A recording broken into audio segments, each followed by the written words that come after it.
Speaking of the Jets, Zach Wilson still looking surprisingly good, and probably the most NFL-ready quarterback this year. It's a little bit of a shock to me, personally. I wasn't very high on him until he was at the Islander game, but that's more of like an emotional thing. Crushing Bruce at the Coliseum. Listen, you're pulling at the heart.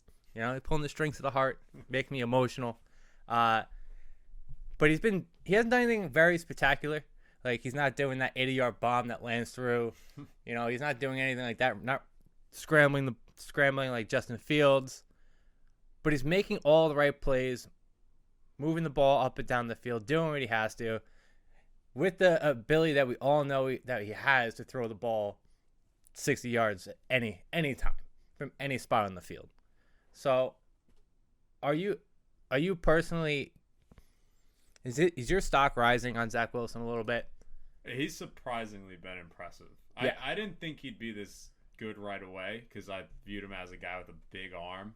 Who wasn't accurate. Right, who wasn't accurate. And he made a throw in that preseason game the other day where he was like running to his left, threw it back right, like 30 yards, and hit him on like a dime. But yeah, I just don't know what his upside is. Like, in a keeper league, yeah, you could justify it.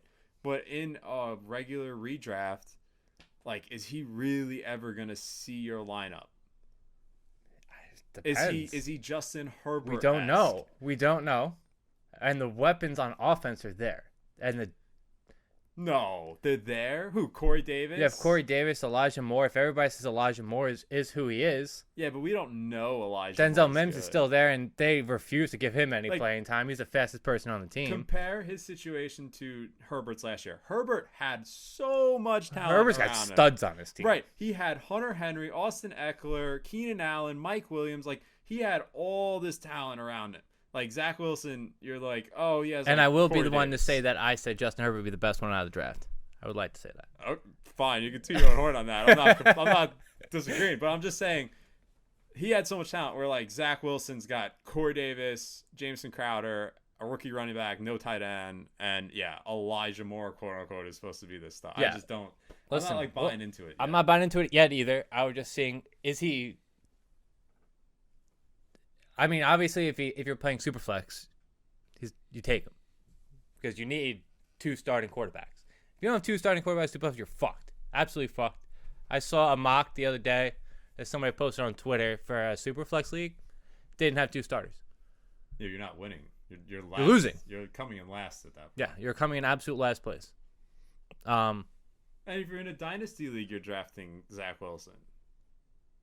If you're in our league, you're drafting. Yeah, and like Zach the 14th, Wilson. 15th round. But that's where I'm saying in a redraft league, I just don't buy that. But he's say you're gonna the person be that impactful. who streams quarterbacks every week.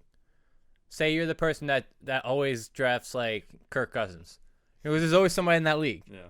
Would you be willing to say you take Kirk Cousins in the 12th round, or you take Zach Wilson in the 14th, 15th round, and you can swap him out against better matchups? Because that secondary is going to be bad, and I have to keep throwing the ball.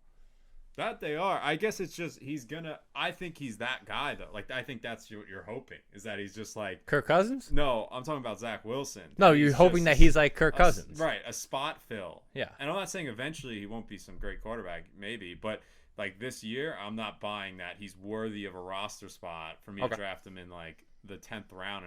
He's borderline. Redraft. I want to see him throw the ball down the field. When he can throw, when he shows me that he throws the ball down the field with some accuracy, then I'll be real excited. Until then, I'm just a little surprised. Well, like let's say this: if you wanted to stash someone on your bench, and forget about backup quarterback, whatever, would you do Terrence Marshall or Zach Wilson? Because they both go in the 14th, 15th. In our league, it's different.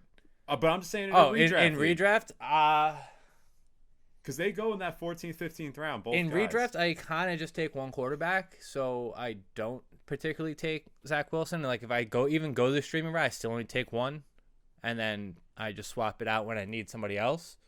That's just my personal way I do things. So Terrence Marshall would be my pick, but it depends. It depends what the team looks like. I'm just saying it's hard to justify carrying two quarterbacks, especially when one is a project. He doesn't look like a project. No, I'm saying fantasy-wise. Yes. A project. Okay. He looks like the least amount of projects out of all of them. He's been good. He's been